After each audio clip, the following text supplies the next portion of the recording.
Hello, good evening, students. So today we are going to discuss about the non-linear pharmacokinetics from the biopharmaceutics. Okay. So ये by the way ये linear क्या होता है?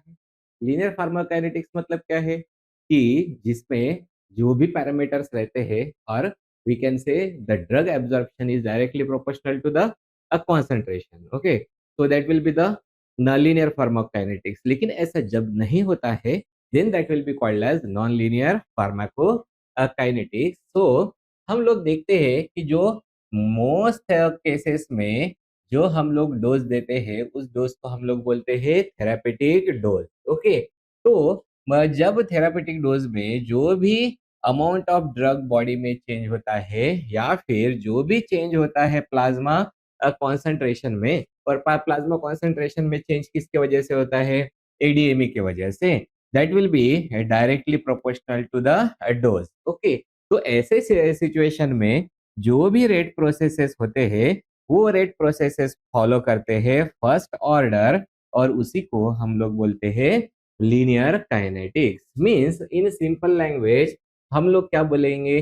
जो plasma concentration होता है या फिर change in amount of drug in body is directly proportional to the dose.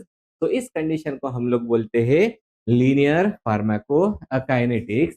लेकिन कुछ कुछ जगह पे जो मतलब कुछ कुछ कंडीशंस में जो रेट प्रोसेसेस होते हैं, और रेट प्रोसेस काय के रेट प्रोसेसेस है?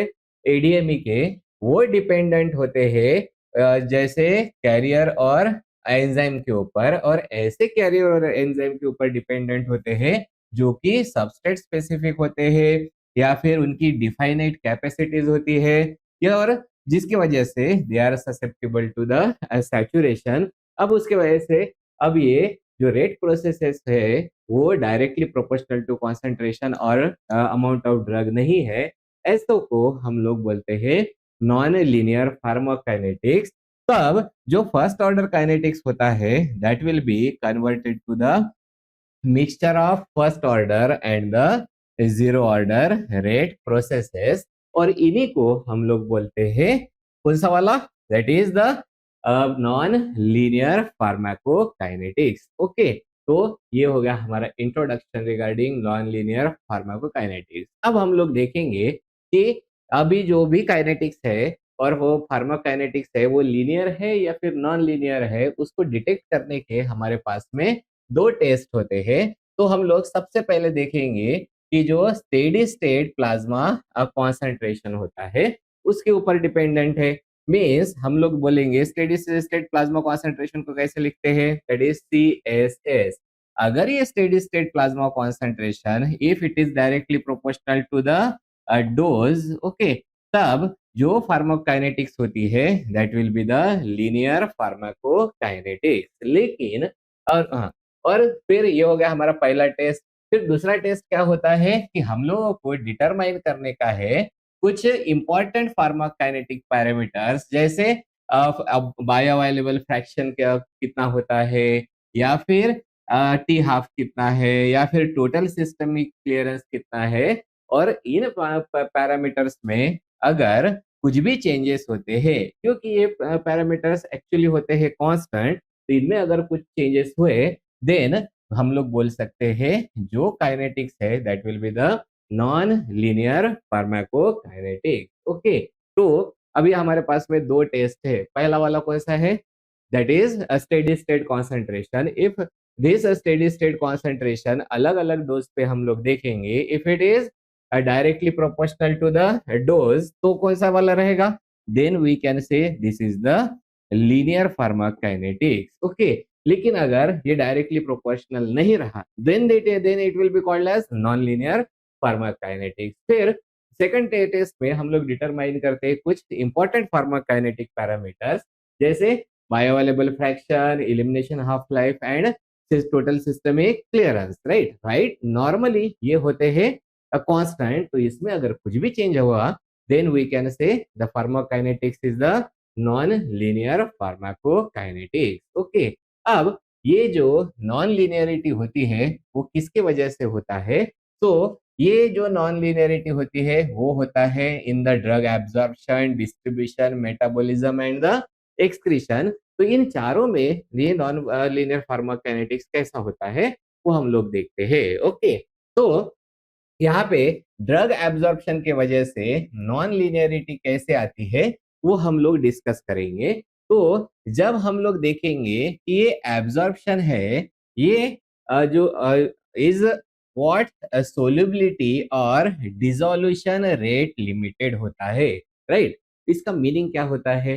तो उसके लिए हम लोग एक एग्जांपल देखते हैं। वो एग्जांपल है ड्रग दैट इज ग्रेसियोफल्विन, राइट। तो ये ग्रेसियोफल्विन होता है वो हायर डोज में। ओके, तो हम लोग देखते हैं हायर डोजेज में सैचुरेटेड सॉल्यूशन फॉर्म होता है इन द जीआईटी या फिर किसी अदर एक्स्ट्रावास्कुलर साइट में, और सैचुरेटेड होने की वजह से जो रेट ऑफ एब्जॉर्प्शन होता है वो हो जाता है कांस्टेंट। अब इसके वजह से डेवलप हो जाएगा नॉन लिनियरिटी। ओके, फिर दूसरा वाला कब होता है? जब एब्जॉर्प्शन में इन्वॉल्व होते हैं carrier mediated transport systems. Okay, जैसे एग्जांपल है हमारा एब्जॉर्प्शन राइबोफ्लेविन का है, एस्कॉर्बिक एसिड, देन साइनोकोबालामाइन का एग्जांपल होता है। तो यहाँ पे जब जैसे ही ये कैरियर्स क्या हो जाएंगे, सैचुरेट हो जाएंगे हायर डोजेस पे, तो जिसके वजह से कॉज होती है नॉन लीनियरिटी। ओके, और तीसरा जो रहता है कि जब ये प्री सिस्टेमिक गट वॉल या फिर हिपैटिक मेटाबॉलिज्म में होता है सैचुरेशन। हम लोग मेटाबॉलिज्म वाला अलग देख रहे हैं, ये कौन सा वाला है? That is pre systemic gut wall, मतलब सिस्टेमिक सर्कुलेशन में जाने के पहले ही जीआईटी में हो रहा है। और दूसरा वाला हिपैटिक, राइट। तो और वो भी कौन सा है? प्री सिस्टेमिक मीन्स जब जो जो होता है first half, sorry, first pass effect वाला। ओके, तो वो टाइम पे भी सैचुरेशन हो गया, तभी भी क्या होगा? There will be the non linear. For example ये हमारा कौन है? प्रोप्रेनोलॉल हो गया, देन हाइड्रोलाजिन हो गया। ओके, तो इनका जो मेटाबॉलिज्म है उसका सैचुरेशन हो जाता है। कौन सा सैचुरेशन है? प्रीसिस्टेमिक सैचुरेशन, जिसके वजह से this will be change in the bioavailability and thus it will produce the non linearity. Okay, तो ये हो गया हमारा non linearity because of the drug absorption, right. दूसरा है कि ये जो नॉन लिनियरिटी होती है due to the drug distribution. Okay, तो ये नॉन लिनियरिटी कैसे आती है ड्रग डिस्ट्रीब्यूशन से वो हम लोग देखेंगे। ड्रग डिस्ट्रीब्यूशन बेसिकली डिपेंडेंट रहता है हमारा किसके ऊपर है? Binding site on the plasma protein, क्योंकि ड्रग्स को कौन कैरी करता है? प्लाज्मा प्रोटीन्स कैरी करते हैं। तो उन बाइंडिंग साइट का ही अगर सैचुरेशन हो गया तभी भी फार्माकोकाइनेटिक्स में चेंज हो जाएगा। फॉर एग्जांपल जैसे हमारा फिनिलब्यूटाजोन एंड द नेप्रोक्सेन का एग्जांपल है, तो इनके लिए फाइनाइट नंबर होते हैं, मतलब लिमिटेड नंबर होते हैं बाइंडिंग साइट के। ओके, तो यही अगर हमारे सैचुरेट हो गए तब क्या हो जाएगा? There will be the non linearity. Okay, और दूसरा ये तो हो गया प्लाज्मा प्रोटीन के बाइंडिंग साइट पे। फिर दूसरा रहता है जो टिश्यूज के बाइंडिंग साइट होते हैं, इनका भी अगर सैचुरेशन हुआ तभी भी it will be causing the non linearity. Okay, for example thiopental है, देन पेंटानिल है। ओके, तो जहां जब हम लोग large single IV bolus dose देते हैं या फिर मल्टीपल डोजिंग देते हैं, there will be the saturation of the tissue binding sites and thus it will cause the non-linearity. Okay, तो ये हो गया। then non-linearity because of the drug metabolism। तो मेटाबॉलिज्म कौन करते हैं? Metabolising enzymes. तो वो एंजाइम्स कैसे होते हैं? लिमिटेड, मतलब वो भी सैचुरेट हो सकते हैं। तो हम लोग देखते हैं कि ये कैपेसिटी लिमिटेड मेटाबॉलिज्म होता है ड्यू टू द एंजाइम और द वो फैक्टर के सैचुरेशन के वजह से। जैसे एग्जांपल है फिनिटॉइन, अल्कोहल एंड द थियोफाइलिन। जो अल्कोहल में हम लोग स्मॉल अमाउंट ऑफ अल्कोहल जब कंज्यूम करते हैं कोई भी, तब उसका मेटाबॉलिज्म फास्ट हो जाता है, but when it is large amount of drug उसका फार्माकोकाइनेटिक्स चेंज हो जाता है। और दूसरा होता है एंजाइम इंडक्शन। ओके, एंजाइम अगर इंड्यूस हो गए तो उसका मेटाबॉलिज्म इंक्रीज हो जाता है। ओके, जैसे फॉर एग्जांपल कार्बामाजेपिन में क्या हो जाएगा? अगर एंजाइम इंड्यूस हो गए तो कार्बामाजेपिन का मेटाबॉलिज्म इंक्रीज हो जाएगा, so there will be the decrease in peak plasma concentration. Okay, so that's why there will be the non linearity, right. तो ऐसे ये थर्ड वाला रीजन है, reason of the non linearity. Then a fourth non linearity is due to the drug excretion. Okay, अब ये drug excretion की वजह से नॉन लिनियरिटी दो तरीके से आती है. पहला कहलाता है due to the active tubular secretion. Okay, अब जब भी एक्टिव ट्यूबुलर सिक्रीशन होता है, एक्टिव का मीनिंग क्या है, which requires the energy. Okay, energy तो रिक्वायरमेंट होती है, लेकिन जब भी कोई प्रोसेस एक्टिव जो प्रोसेस होती है उसके लिए चाहिए रहता है कैरियर्स. मतलब सबसे अच्छा एग्जांपल इसका है पेट्रोल का. अगर मैंने आपको बोला पेट्रोल लो और भागते भागते जाओ, तो हम लोग तो पेट्रोल कंज्यूम नहीं कर सकते हैं. तो पेट्रोल को कंज्यूम करने के लिए हम लोगों को क्या चाहिए है, व्हीकल चाहिए है. तो मतलब हम लोगों को ट्रांसपोर्ट करने के लिए क्या चाहिए, कैरियर चाहिए है. तो जो भी एक्टिव प्रोसेसेस होते हैं, एक्टिव के लिए जरूरी क्या होता है, कैरियर. और वो कैरियर लिमिटेड होते हैं, और उनका अगर सैचुरेशन हो गया during the active tubular secretion, then there will be decrease in the renal clearance and thus it will cause the non-linearity, right. फिर दूसरा है active tubular reabsorption. Active means again the involvement of the ATP.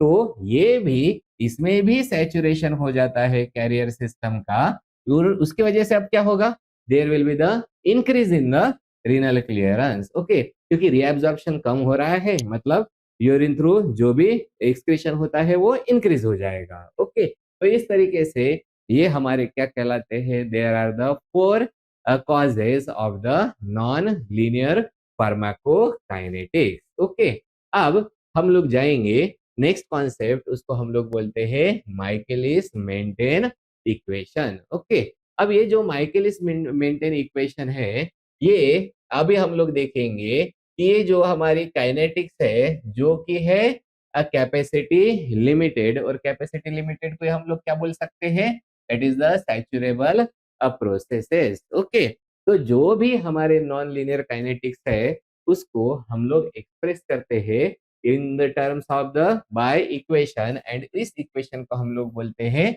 माइकेलिस Menten equation, which in which there will be what, dc divided by dt.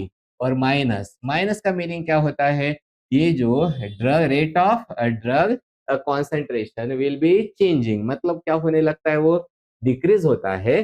That will be depending upon the V max. V max means the maximum rate of the process. This is the C means the plasma concentration, and दूसरा जो होता है it is the km. km means Michaelis constant, and this is again c. so this is our what, this is the Michaelis Menten equation. Michaelis Menten equation किसको explain कर रहा है, kinetics of the capacity limited और the saturable processes, मतलब non linear kinetics को ये explain करता है. तो यहाँ पे दो चीजों के ऊपर ये जो रेट ऑफ ड्रग कॉन्सेंट्रेशन होता है वो डिपेंडेंट करता है, और वो दो चीजें कौन सी है, एक तो वी मैक्स. वी मैक्स मतलब क्या है, मैक्सिमम, वो तो हमेशा कांस्टेंट रहेगा ही रहेगा. फिर दो चीजें हैं, कौन सी, सी एंड के एम, मतलब there will be the depending upon K M and the C. K M मतलब कौन हो गया, माइकेलिस कांस्टेंट होता है, और ये जो हमारा माइकेलिस कांस्टेंट है, बेसिकली ये मेजर करता है जो ट्रांसपोर्टर की एफिनिटी होती है टू द सबस्ट्रेट, इसको माइकेलिस कांस्टेंट ये एक्सप्लेन करता है. तो हमारे पास में तीन कंडीशन आने वाली है, when km is equal to c, or when km is greater than c, and third one is the when km is far less than c. तो ये तीन कंडीशन है. तो यहाँ पे हम लोग जैसे ऑब्जर्व कर रहे हैं, पहली कंडीशन जब माइकेलिस कांस्टेंट मतलब affinity constant is equal to the c. Okay, तब ये हमारा वाला जो इक्वेशन है, ये कौन सा वाला है, दोनों भी क्या हो जाएंगे, इक्वल. ओके, तब ये सी और यहाँ पे देखो ये दोनों भी इक्वल हो गए हैं, इसलिए हमारा इक्वेशन क्या बन जाएगा, this equation will become the V max divided by what, 2. और ये जो रेट प्रोसेस होती है वो मैक्सिमम के हाफ हो चुका है, तो ये कंडीशन हो गई when km is equal to what c, right. Then second condition है when Michaelis constant is far greater than c। तो हमारा ये जो पहला वाला इक्वेशन है, this equation will become the, it will is equal to the v max c divided by km, okay. और ये जो इक्वेशन है, ये इक्वेशन होता है that is identical to the first order elimination of the drug, okay। so means when km is far greater than c, it will follow the first order kinetics। और जो third condition है जहाँ पे km जो होता है it is far less than c, तब जो हमारा rate of decrease of drug होता है it will be the v is equal to v max, मतलब ये मैक्सिमम जो रेट प्रोसेस होती है दैट विल फॉलोइंग, और ये जो होता है it is independent of the concentration, मतलब ये फॉलो करता है जीरो ऑर्डर प्रोसेस, ओके। तो ये इस तरीके से हमारा कौन है, माइकलिस मेंटेन इक्वेशन है। और माइकलिस मेंटेन इक्वेशन के ये तीन कंडीशंस कहलाते हैं, राइट। अब यहाँ पे हम लोग देखेंगे कि हम लोगों को एस्टिमेट करने का है km and the v max, right. तो कैसे निकालते हैं वो देखते हैं। उसके लिए सबसे पहले हम लोग आईवी बोलस का एडमिनिस्ट्रेशन करेंगे। आईवी बोलस मतलब इंट्रावेनस, एक ही इंजेक्शन एक ही बार में दे देने हैं, that will be called as IV bolus. और उसका प्लाज्मा कॉन्सेंट्रेशन और टाइम का डाटा कलेक्ट करेंगे। और अभी हमारे पास में इक्वेशन है, this equation is the Michaelis Menten equation. अब हम लोग सबसे पहला स्टेप उसमें करने वाले हैं, we will go the integration, okay. Integration करके उसका लॉग भी ले लेते हैं।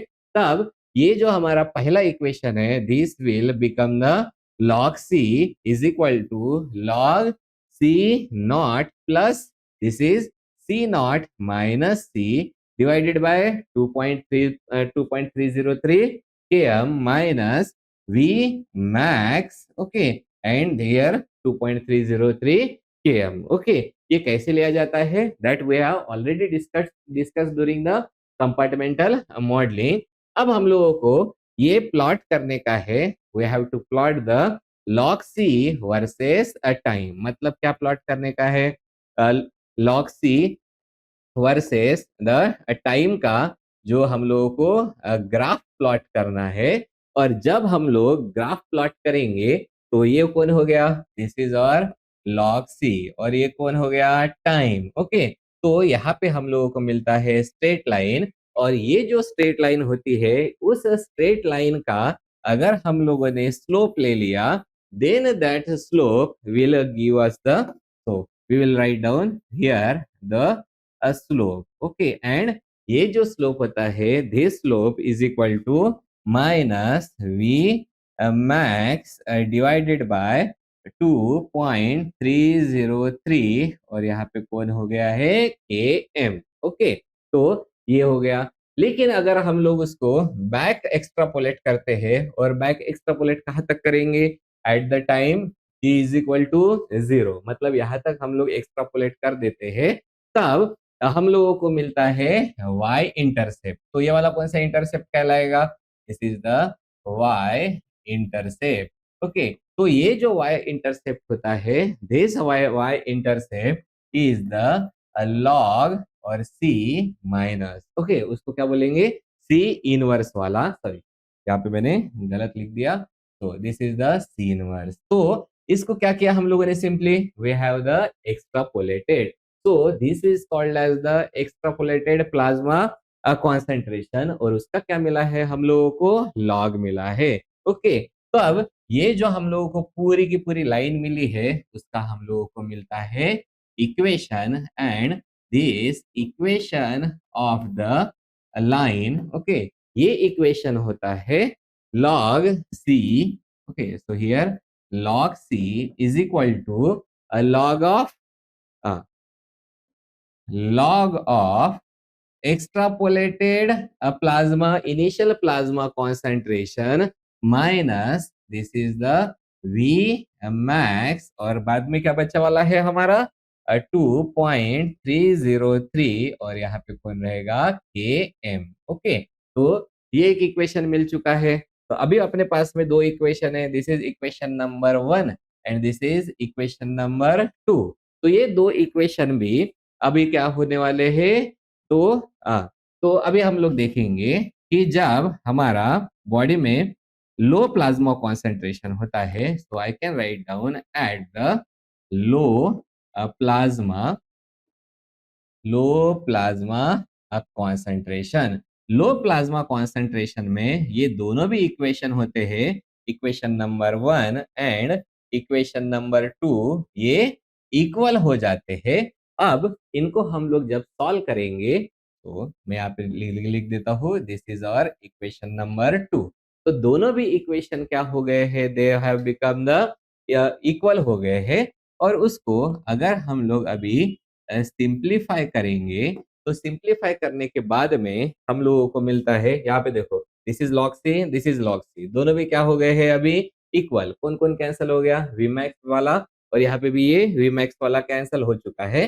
तो कौन सी चीज बची वाली है, ये पार्ट बचा है, it is called as C not minus c divided by 2.303 km and this is equal to how much, this is the log, okay, so we can say this is the log C naught, okay, that is the extrapolated initial plasma concentration and this is divided by the C naught, okay। तो इस तरीके से हम लोग अभी यहाँ से अपने को क्या मिल चुका है, ये हम मिल गया हम लोगों को इक्वेशन, ओके। अब यहाँ इस इक्वेशन से अपने को कौन सा वाला चीज मिलने वाला है, तो from this equation we can calculate the, sorry, we can calculate, और क्या कैलकुलेट करने वाले हैं हम, km कैलकुलेट करेंगे, राइट। तो इस तरीके से हम लोगों को मिल गया km, और ये जो km की वैल्यू हम लोग कहाँ पे पुट करेंगे, put the value of km in the slope, okay. तो कैलकुलेट किया km, फिर उसको हम लोग पुट करेंगे, पुट इन द स्लोप, और स्लोप में अगर पुट कर दिया then we get the value of Vmax, okay. तो इस तरीके से हम लोगों ने क्या क्या कैलकुलेट किया वाला है, we have calculated the km and the Vmax को हम लोगों ने कैलकुलेट किया वाला है। लेकिन यही अगर हम लोगों को देखने का है km and Vmax, अब कहाँ से निकालने का है, if we have to calculate from the steady state concentration से निकालने का है। तो स्टेडी स्टेट कॉन्सेंट्रेशन कब आएगा, जब हम लोग ड्रग को एडमिनिस्टर करेंगे at the constant rate IV infusion से, या फिर मल्टीपल डोज रेजिमेंट से हम लोगों ने एडमिनिस्टर किया, then there will be the plasma, sorry कौन सा, steady state plasma concentration. And ये जो स्टेडी स्टेट प्लाज्मा कॉन्सेंट्रेशन है, हम लोग उसको लिखते हैं in the terms of dosing rate, okay. तो ये जो हमारा डोजिंग रेट होता है, that is the dr, we can write it down as a dr is equal to CSS minus total body clearance, okay. तो इस तरीके से हम लोगों ने लिख दिया वाला है, जिसमें कि जो dr होता है, dr का मीनिंग ही क्या हो गया है, दिस इज द व्हेन, अभी देखो अपन ने आईवी इन्फ्यूजन में भी देखा था, कौन था, आर नॉट। आर नॉट मतलब क्या था, जब हम लोगों ने ड्रग को एडमिनिस्टर किया है, drug administered at the zero order, okay, zero order को ही हम लोग क्या बोलेंगे, ओके। तो ड्रग एडमिनिस्ट्रेशन का जो रेट होता है, this rate is the zero order rate होता है। तो ये हो गया हमारा dr, ओके। और यहाँ पे हम लोग देखते हैं कि अब ये किसके लिए है, जीरो ऑर्डर, जीरो ऑर्डर किसके लिए है, this is for the IV infusion, okay, लिख देते हैं आईवी इन्फ्यूजन। लेकिन यही अगर हम लोगों को मल्टीपल डोजिंग के लिए अगर लिखने का होगा, तो मल्टीपल डोजिंग के लिए जो dr होता है, that will become the F x not divided by tau. Tau means जो हमारा डोज डोजिंग इंटरवल होता है, दैट इज, ठीक है। So this is drug administration rate, और वो भी ड्रग एडमिनिस्ट्रेशन कहाँ पे, कौन सा वाले में किया है हम लोगों ने, at the multiple multiple dose में किया गया है। तो इस तरीके से हमारा एक इक्वेशन बन चुका है, this is the dosing rate is equal to steady plasma state concentration multiplied by the total body clearance. Okay, तो अब यहाँ पे हम लोग देखते हैं, जब भी हम लोग रीच करेंगे स्टेडी स्टेट, तब जो डोजिंग रेट होता है it is equal to the rate of decline in the plasma concentration. Okay, अब ये जो होता है, तो अभी इस कंडीशन में देखते हैं कि जब इलिमिनेशन जो होता है, elimination due to the high capacity limited process से अगर हुआ, देन हमारा वही जो इक्वेशन था वो इक्वेशन क्या बन जाएगा, डी आर। कौन सा वाला इक्वेशन था हमारा, Michaelis Menten equation. So this equation will become the V max, और यहाँ पे सी में कौन सा आएगा, स्टेडी स्टेट आता है, and this will become the K M plus C S S. So this is at the when there is the high capacity limited process, और कौन सा है हमारा, मेटाबॉलिज्म। ओके, इसके लिए अब हम लोग क्या करने वाले हैं, we are going to plot the graph. Okay, और यहाँ पे जो ग्राफ प्लॉट किया जाएगा, this is steady state plasma concentration versus the C, right. तो ये जो हमारा कौन है, सी से ज्यादा हम लोग क्या प्लॉट करेंगे, वी विल प्लॉट द, उसी को क्या बोलेंगे, डीआर भी बोल देंगे। तो ये कंडीशन में we will get the hockey stick like graph. Okay, तो hockey stick like graph. Okay, और यहाँ पे हम लोग देखेंगे कि दो तरीके से, अभी यहाँ पे ये कौन सा हो गया, ये हमारा कौन है, this is V max. Okay, तो वी मैक्स का ये हाफ होता है, और यहाँ से हम लोगों को क्या मिल जाता है, we will get the K M. तो this is the calculation from the K M upon the V max. तो यहाँ पे अपने को सबसे पहले क्या मिल चुका है, वी मैक्स, उसका हाफ पार्ट। ओके, और यहाँ पे कौन हो जाता है, we will get the K M.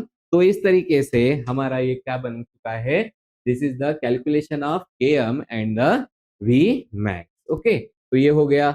उसके बाद में जो पार्ट आता है कि यही जो के एम एंड वी मैक्स का कैलकुलेशन करते हैं, वो तीन तरीके से करते हैं। एक में हम लोग ग्राफ प्लॉट करते हैं, that is the Lineweaver Burk plot, और द प्लॉट कहलाता है। दूसरा होता है डायरेक्ट लीनियर प्लॉट होता है, और तीसरा एक थर्ड ग्राफिकल मेथड होती है। तो जिसमें सबसे पहला है that is the Lineweaver Burk plot, और it is also called as the plots plot. Okay, तो इसके लिए हमारे पास में अभी अभी हम लोगों ने एक इक्वेशन बनाया था, लास्ट वाला, और ये इक्वेशन हमारा कौन सा है, this is equation is equal to D R is equal to V max, और यहाँ पे कौन है, steady state concentration, this is divided by the K M plus C S S. Okay, अब हम लोग क्या करेंगे, उसमें थोड़े से मैथमेटिकल सॉल्व करते हैं। तो सबसे पहले हम लोग उसका लेते हैं reciprocal. So I taking the reciprocal का मीनिंग क्या है, इसको हम लोग उल्टा कर देते हैं। उल्टा करने के बाद में ये क्या बन चुका है, this is one upon the D R, and this is equal to, अब इनको हम लोग क्या करने वाले हैं, दोनों को अलग अलग करेंगे। तो ये क्या मिल जाता है, this is K M upon V max into C S S, and plus क्या मिल जाएगा, C S S divided by V max into C S S, right. तो ये अगर हम लोगों ने निकाला तो ये दोनों कैंसल आउट हो जाएंगे। ओके, तो अब अपने पास में इक्वेशन बचे वाला है, that is one upon D R is equal to K M upon V max C S S plus one upon V max. ये हमारा हो गया इक्वेशन। अब ये इक्वेशन के ऊपर से हम लोग प्लॉट करने वाले हैं ग्राफ। ओके, तो ये जो ग्राफ ग्राफ प्लॉट करने का है उसके लिए हम लोग पहले कौन सा ले लेंगे, 1/dr लेंगे, और दूसरा वाला 1/CSS ले लेंगे। तो we will plot the graph. Okay, तो प्लॉट द ग्राफ, और वो भी किसके किसके बीच में प्लॉट करने वाले हैं, that is 1/dr versus 1/dr versus 1/CSS। तो ये हो गया हमारा 1/dr, ये हो गया हमारा 1/CSS, और यहाँ पे जहाँ पे अब हम लोगों को क्या मिल गया है, we got the straight line.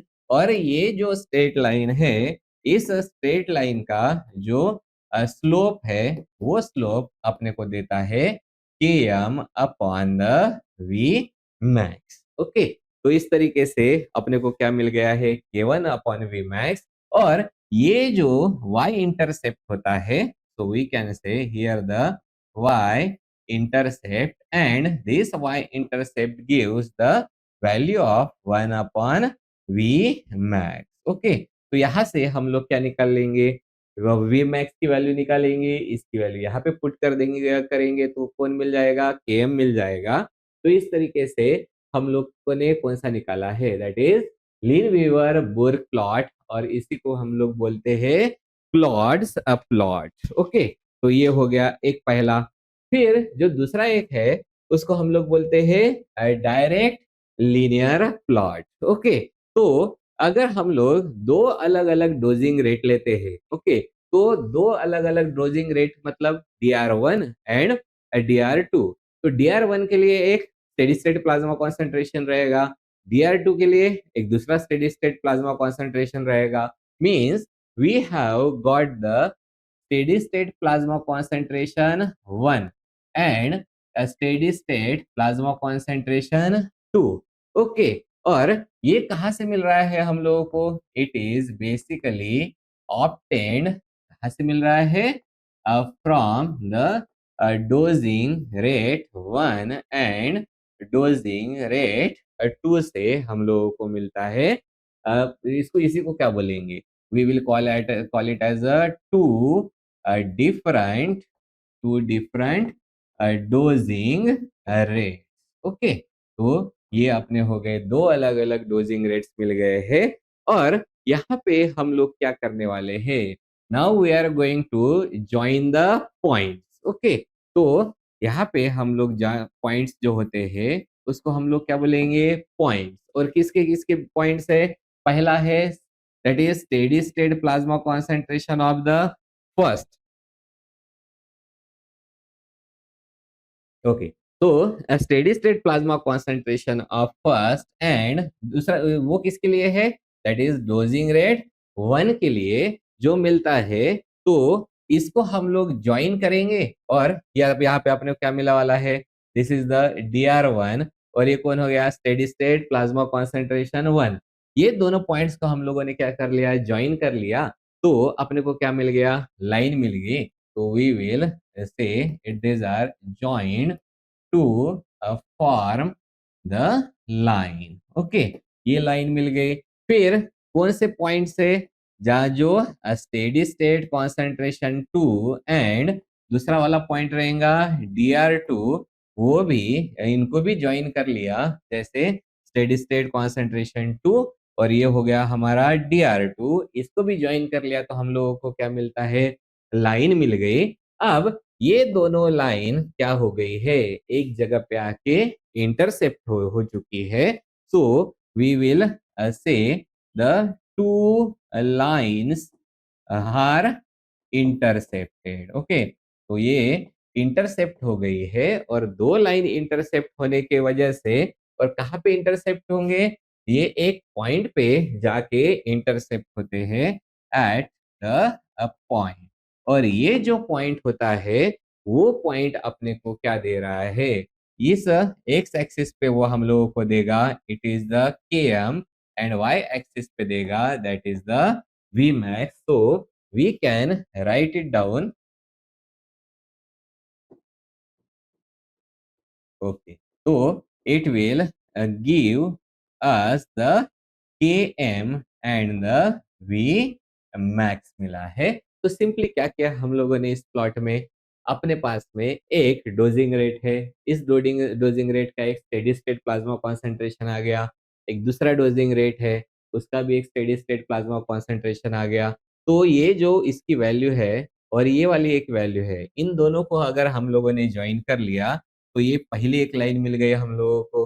फिर ये जो दूसरे दो पॉइंट्स है, steady state plasma concentration 2 and dosing rate 2, इनको भी ज्वाइन कर लिया तो एक दूसरी लाइन मिली। ये दोनों लाइन जहां पे इंटरसेप्ट करते हैं वो पॉइंट से अपने को मिल जाता है Km and the V max, and this plot, second वाला plot is called as direct linear plot. Okay, और लास्ट में हमारा एक बच्चे वाला है, this is called as the third graphical method. बहुत ही सिंपल मेथड है, इसके लिए भी हम लोगों ने क्या किया, इसी इक्वेशन को लिख दिया है, that is dr v max css divided by km plus css।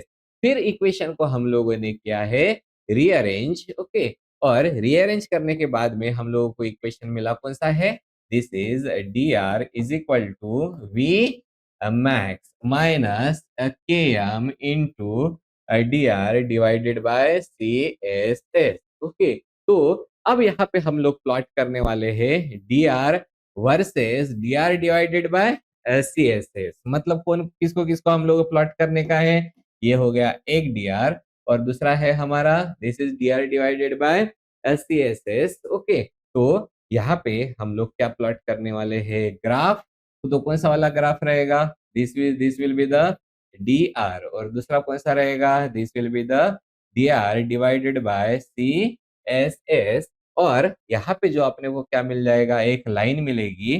तो ये लाइन का जो स्लोप होगा, this will be is equal to minus km, क्योंकि यहाँ पे इक्वेशन में देखो कौन सा कांस्टेंट है, दिस इज द km, और उसका जो y इंटरसेप्ट जो होता है, तो this is y intercept, this is equal to what, v max. Okay, तो इस तरीके से हम लोगों ने डिटरमाइन कर लिया है km एंड v मैक्स को। So this way we have finish with the non linear pharmacokinetics.